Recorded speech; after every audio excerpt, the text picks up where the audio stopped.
ஓம் சாந்தி. Murali date 2/8/2024. காலை முரளி பாப்தாதா மதுபன்.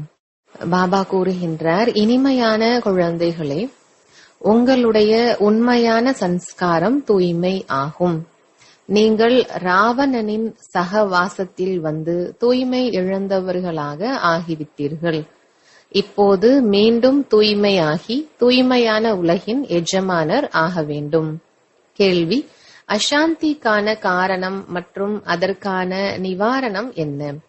பதில்: அசாந்திக்கான காரணம் தூய்மையற்ற தன்மையாகும். இப்போது பகவான் தந்தையிடம் வாக்குறுதி கொடுங்கள், அதாவது நாங்கள் தூய்மையாகி தூய்மையான உலகத்தை உருவாக்குவோம். நமது பார்வையை சுத்தமாக வைத்துக் கொள்வோம். கெட்டதாக்கவில்லை எனில் அசாந்தி நீங்கிவிடும். நீங்கள் அமைதியை உருவாக்குவதற்கு பொறுப்பான குழந்தைகள் ஒரு பொழுதும் அசாந்தியை பரப்ப முடியாது. நீங்கள் அமைதியாக இருக்க வேண்டும். மாயாவிற்கு அடிமை ஆக கூடாது. ஓம் சாந்தி. தந்தை வந்து குழந்தைகளுக்கு புரிய வைக்கின்றார். கீதையின் பகவானால் கீதை கூறப்பட்டது. ஒரு முறை கூறிவிட்டு பிறகு சென்று விடுவார். இப்பொழுது குழந்தைகள், நீங்கள் கீதையின் பகவானிடம் இருந்து கீதையின் ஞானத்தை கேட்கின்றீர்கள். மேலும் ராஜ யோகத்தையும் கற்றுக்கொண்டு இருக்கிறீர்கள். அவர்கள் எழுதப்பட்ட கீதையை படித்து மனப்பாடம் செய்து பிறகு மனிதர்களுக்கு கூறுகின்றார்கள். அவர்களும் ஷரீரத்தை விட்ட பிறகு அடுத்த பிறவியில் குழந்தையான பிறகு மீண்டும் கூற முடியாது. நீங்கள் ராஜ்யம் அடையும் வரை தந்தை உங்களுக்கு கீதையை கூறுவார். லௌகீக ஆசிரியரும் பாடம் நடத்தி கொண்டே இருப்பார்கள். படிப்பு முடியும் வரை கற்றுக் கொடுப்பார்கள். படிப்பு முடிந்தவுடன் எல்லைக்குட்பட்ட வருமானத்தில் ஈடுபடுவர். ஆசிரியரிடம் படித்து வருமானம் செய்து வயதான பிறகு ஷரீரத்தை விட்ட பிறகு மீண்டும் வேறு ஷரீரத்தை எடுப்பார்கள். அவர்கள் கீதை கூறுகின்றார்கள். இப்போது இதனால் என்ன பிராப்தி இருக்கிறது? இதை பற்றி யாருக்கும் தெரியாது. கீதை சொல்பவர்கள் அடுத்த பிறவியில் குழந்தையான பிறகு மீண்டும் கீதையை கூற முடியாது. வளர்ந்து வயோதிகராகி கீதையை படித்தால்தான் கூற முடியும். இங்கு தந்தை ஒரு முறையே சாந்தி தாமத்திலிருந்து வந்து கற்பிக்கின்றார். பிறகு சென்று விடுவார். தந்தை கூறுகின்றார், உங்களுக்கு ராஜயோகத்தை கற்றுக் கொடுத்து நான் நமது வீட்டிற்கு செல்கின்றேன். யாருக்கு கற்றுத் தருகின்றேனோ அவர்கள் மீண்டும் வந்து தனது பிராப்தியை அனுபவம் செய்வர். தனது வருமானத்தை செய்து வரிசைப்படி முயற்சிக்கு ஏற்ப தாரணை செய்து பிறகு செல்வார்கள். எங்கே? புதிய உலகிற்கு. பழைய உலகம் முடிந்து புதிய உலகம் உருவாகும் என்பது மனிதர்களுக்கு தெரியாது. நாம் ராஜயோகம் படிப்பதே புதிய உலகிற்காக என உங்களுக்கு தெரியும். பிறகு இந்த பழைய உலகமோ பழைய ஷரீரமோ இருக்காது. ஆத்மா அழிவற்றது. ஆத்மாக்கள் தூய்மையாகி பிறகு தூய்மையான உலகிற்கு வருகின்றது. புதிய உலகம் இருந்தது. அதில் தேவி தேவதைகளின் ராஜ்யம் நடந்தது. அதை சொர்க்கம் என அழைக்கப்படுகின்றது. அந்த புதிய உலகை உருவாக்குபவர் பகவான் தான். அவர் ஒரு தர்மத்தை படைக்க வைக்கின்றார். தேவதை மூலமாக செய்ய வைப்பதில்லை. தேவதை இங்கேயே இல்லை. ஆக அவசியம் மனிதர் மூலமாகவே ஞானம் கொடுப்பார். அவரே மீண்டும் தேவதையாகி மறுபிறவி எடுத்து இப்போது பிராமணர் ஆகின்றனர். பகவான் நிராகாரமாக இருக்கின்றார். அவர் புதிய உலகை படைக்கின்றார். இந்த ரகசியத்தை குழந்தைகள் நீங்கள் மட்டுமே அறிந்துள்ளீர்கள். இப்போது ராவண ராஜ்யம் இருக்கின்றது. நீங்கள் கேட்கலாம், கலியுகம் தூய்மையற்றதா அல்லது சத்யுகம் தூய்மை ஆனதா? ஆனால் புரியவில்லை. இப்போது தந்தை குழந்தைகளுக்கு கூறுகின்றார், நான் உங்களுக்கு 5000 ஆண்டுகளுக்கு முன்பாகவும் புரிய வைத்திருந்தேன். குழந்தைகள், உங்களை அரை கல்பத்திற்கு சுகமாக ஆக்குவதற்காக நான் வருகின்றேன். பிறகு ராவணன் வந்து உங்களை துக்கமானவராக ஆக்குகின்றார். இது சுகம் துக்கத்தின் விளையாட்டு. கல்பத்தின் ஆயுள் 5000 ஆண்டுகள். எனவே பாதி பாதியாக இப்படிதான் இருக்கும். ராவண ராஜ்யத்தில் அனைவரும் தேக அபிமானியாக விகாரிகளாக ஆகின்றனர். இந்த விஷயங்களை கூட நீங்கள் இப்போது புரிந்துள்ளீர்கள். முன்பு தெரியவில்லை. கல்பம் கல்பமாக யார் புரிந்து கொண்டனரோ அவர்களே புரிந்து கொள்வார்கள். யார் தேவதை ஆக மாட்டார்களோ அவர்கள் வரவே மாட்டார்கள். நீங்கள் தேவதா தர்மத்தின் நாற்று நடுகின்றீர்கள். எப்போது அவர்கள் அசுர தன்மையுடைய தமோ பிரதானமாக ஆகிவிடுவார்களோ அவர்களை தெய்வீக மரத்தை சேர்ந்தவர்கள் என கூற மாட்டார்கள். மதமும் கூட புதியதாக இருந்தபோது சத்தோ பிரதானமாக இருந்தது. நாம் அதன் இலைகளாக தேவி தேவதைகளாக இருந்தோம். பிறகு ரஜோ தமோவாகி பழைய தூய்மை இழந்த சூத்திரர் ஆனோம். பழைய உலகில் பழைய மனிதர்களே இருப்பார்கள். பழையதை மீண்டும் புதியதாக ஆக்க வேண்டும்.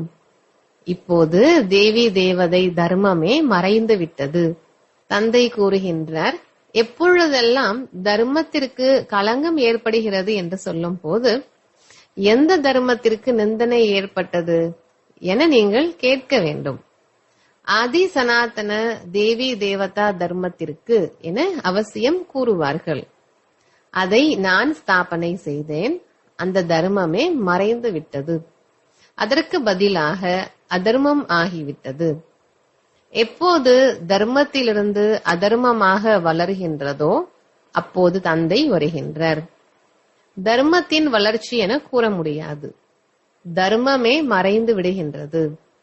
மற்றபடி அதர்மம் வளர்ந்து விட்டது. எல்லா தர்மங்களும் வளர்கின்றது. ஒரு கிறிஸ்து மூலமாக எவ்வளவு கிறிஸ்துவ தர்மம் வளர்கின்றது. மற்றபடி தேவி தேவதா தர்மம் மறைந்து விட்டது. தூய்மை இல்லாது போன தன்னையே நிந்தனை செய்கின்றனர். தர்மத்திலிருந்து அதர்மமாகி விடுகின்றது. மற்றவை அனைத்தும் சரியாக நடக்கிறது. அனைவரும் தனது தர்மத்தில் நிலையாக உள்ளனர். எந்த ஆதி சனாதன தேவி தேவதா தர்மம் நிர்விகாரியாக இருந்ததோ அது விகாரியாகிவிட்டது. நம்மால் தூய்மையான உலகம் உருவானது.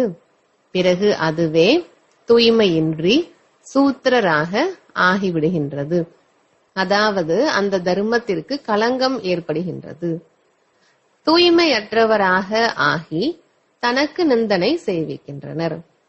விகாரத்தில் செல்வதால் தூய்மை இல்லாதவர்களாகின்றனர். தன்னைத்தான் தேவதை என்று கூறிக்கொள்ள முடியாது. சொர்க்கத்திலிருந்து நரகமாக ஆகிவிட்டது. ஆக யாருமே ஆஹா என்பது போல் இல்லை. நீங்கள் எவ்வளவு சீச்சியாக அசுத்தமாகிவிட்டீர்கள். தந்தை கூறுகின்றார், உங்களை நல்ல நல்ல மலர்களாக ஆக்கியிருந்தேன். பிறகு ராவணன் உங்களை முள்ளாக ஆக்கிவிட்டான். தூய்மையிலிருந்து தூய்மை அற்றவர்களானீர்கள். தன்னுடைய தர்மத்தின் நிலையை பாருங்கள். எங்களது நிலையை பாருங்கள். நாங்கள் எவ்வளவு அசுத்தமாகிவிட்டோம். மீண்டும் எங்களை தூய்மை ஆக்குங்கள் என அழைக்கின்றனர்.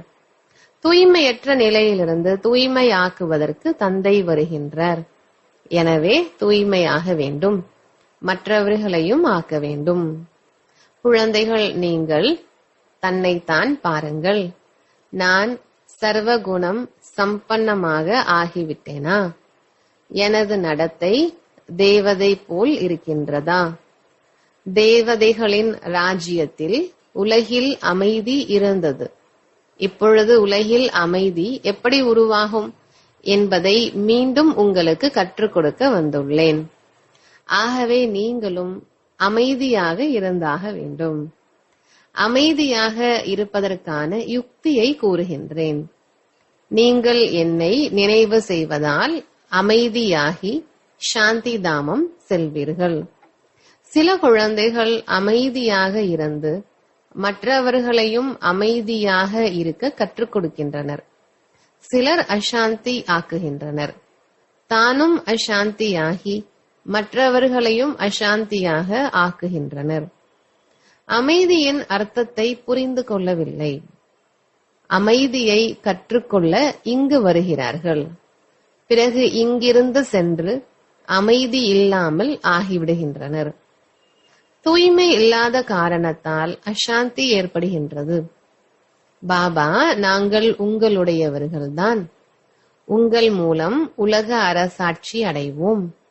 நாங்கள் தூய்மையாக இருந்து மீண்டும் உலகிற்கு எஜமானராக அவசியம் ஆவோம் என வாக்குறுதி கொடுக்கின்றனர்.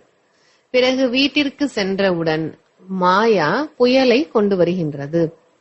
யுத்தம் நடக்கின்றது அல்லவா? பிறகு மாயாவிற்கு அடிமையாகி அசுத்தமாக விரும்புகின்றனர். தூய்மையாக இருப்போம் என வாக்குறுதி கொடுத்த பின்னரும் மாயாவுடைய சண்டையினால் வாக்குறுதியை மறந்துவிட்டு அவர்களே பெண்களை கொடுமை செய்கின்றனர். நாங்கள் தூய்மையாகி தூய்மையான உலகத்தின் பிராப்தி அடைவோம். சுத்தமான பார்வை வைப்போம். கெட்ட பார்வை பார்க்க மாட்டோம். விகாரத்தில் செல்ல மாட்டோம். குற்றமான பார்வையை விடுவோம் என பகவானிடம் வாக்குறுதி செய்தும் பிறகு மாயா ராவணனிடம் தோல்வி அடைந்து விடுகின்றனர். நிர்விகாரியாக ஆக விரும்புவோரையும் தொல்லை செய்கின்றனர். எனவே அப்பாவி பெண்கள் மீது கொடுமை நடப்பதாக கூறப்படுகின்றது. ஆண்கள் பலசாலியாகவும் பெண்கள் பலவீனமானவராகவும் உள்ளனர். போரில் ஆண்கள் செல்கின்றனர், ஏனென்றால் பலசாலிகளாக உள்ளனர். பெண்கள் இளகிய மனம் உடையவர்கள். அவர்களின் கடமை வேறுபட்டது. அவர்கள் வீட்டை பராமரித்து குழந்தைகளை பெற்றெடுத்து பாலனை செய்பவர்கள்.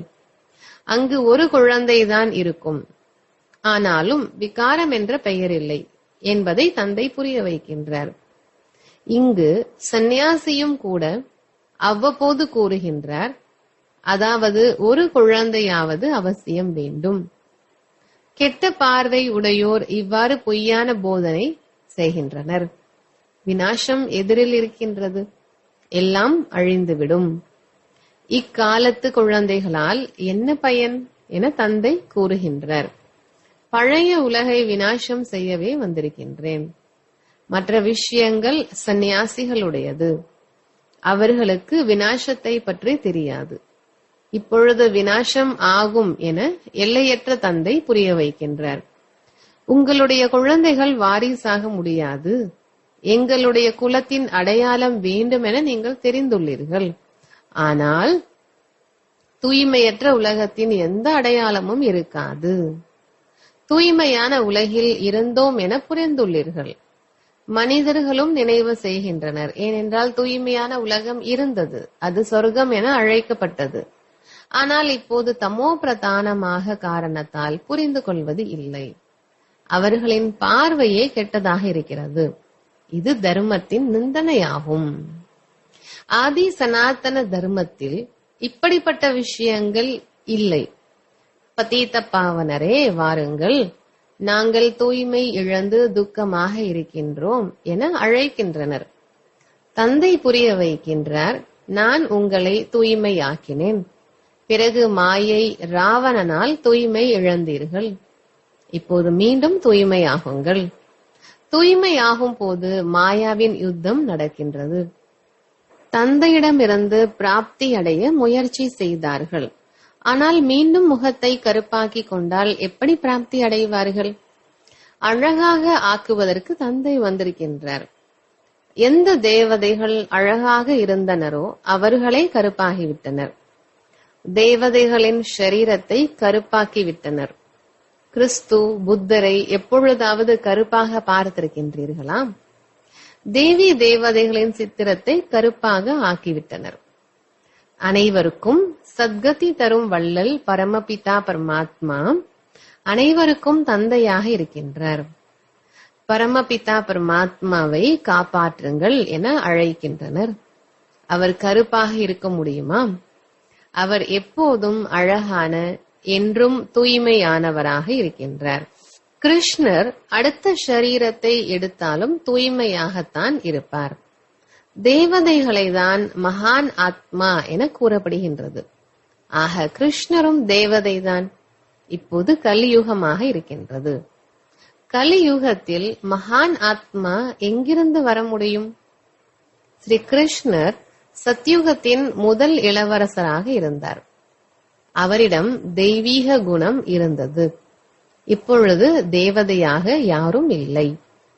சாது சந்நியாசிகள் தூய்மை ஆகின்றனர். இருந்தாலும் விகாரத்தினால் மறுபிறவி எடுக்கின்றனர். மீண்டும் சந்நியாச தர்மத்தை தாரணை செய்ய வேண்டும். கிருஷ்ணர் அடுத்த ஷரீரத்தை எடுத்தாலும் தூய்மையாகத்தான் இருப்பார். தேவதைகளை தான் மகான் ஆத்மா என கூறப்படுகின்றது. ஆக கிருஷ்ணரும் தேவதைதான். இப்போது கலியுகமாக இருக்கின்றது. கலியுகத்தில் மகான் ஆத்மா எங்கிருந்து வர முடியும்? ஸ்ரீ கிருஷ்ணர் சத்யுகத்தின் முதல் இளவரசராக இருந்தார். அவரிடம் தெய்வீக குணம் இருந்தது. இப்பொழுது தேவதையாக யாரும் இல்லை. சாது சந்நியாசிகள் தூய்மையாகின்றனர். இருந்தாலும் விகாரத்தினால் மறுபிறவி எடுக்கின்றனர். மீண்டும் சந்நியாச தர்மத்தை தாரணை செய்ய வேண்டும். தேவதைகள் எப்போதும் தூய்மையானவர்கள். இங்கு ராவண ராஜ்யமாக இருக்கின்றது. ராவணனுக்கு 10 தலைகள் காட்டப்படுகின்றது. 5 பெண்ணிற்காகவும் 5 ஆணிற்காகவும் ஆனது. இதுவும் தெரியும். அதாவது 5 விகாரங்கள் ஒவ்வொருவரிடமும் இருக்கின்றது.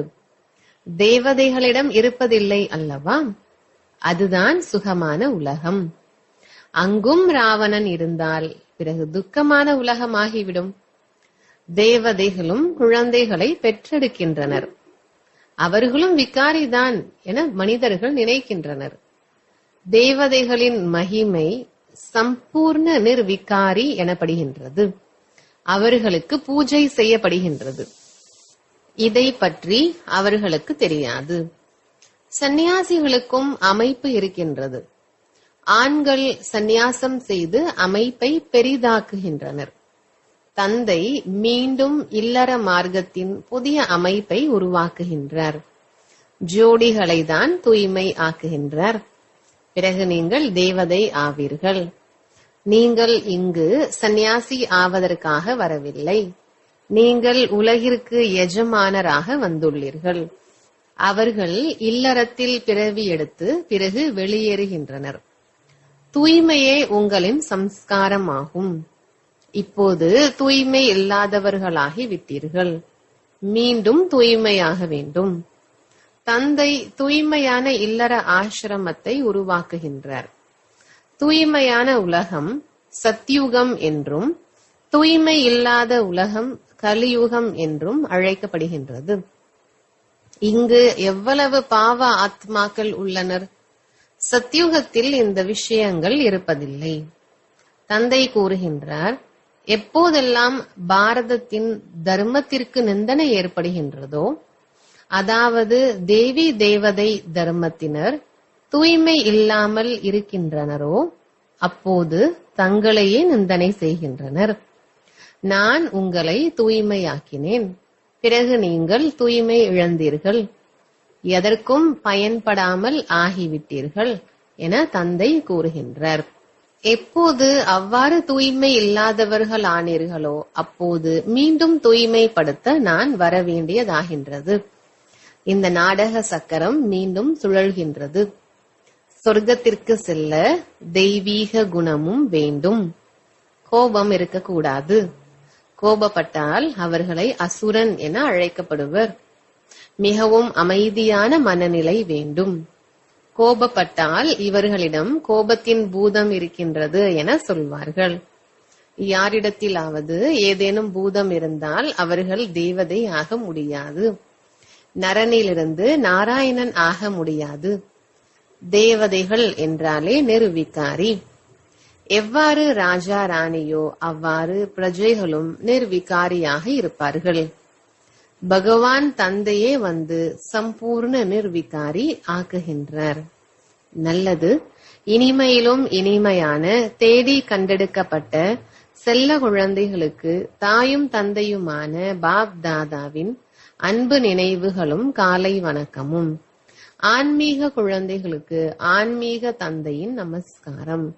தாரணைக்கான முக்கிய சாரம். முதலாவது, தந்தையிடம் தூய்மைக்கான வாக்குறுதி செய்த பிறகு தங்களை மாயாவின் சண்டையிலிருந்து பாதுகாத்துக் கொள்ள வேண்டும். ஒருபோதும் மாயாவிற்கு அடிமையாக கூடாது. இந்த வாக்குறுதியை மறக்க கூடாது.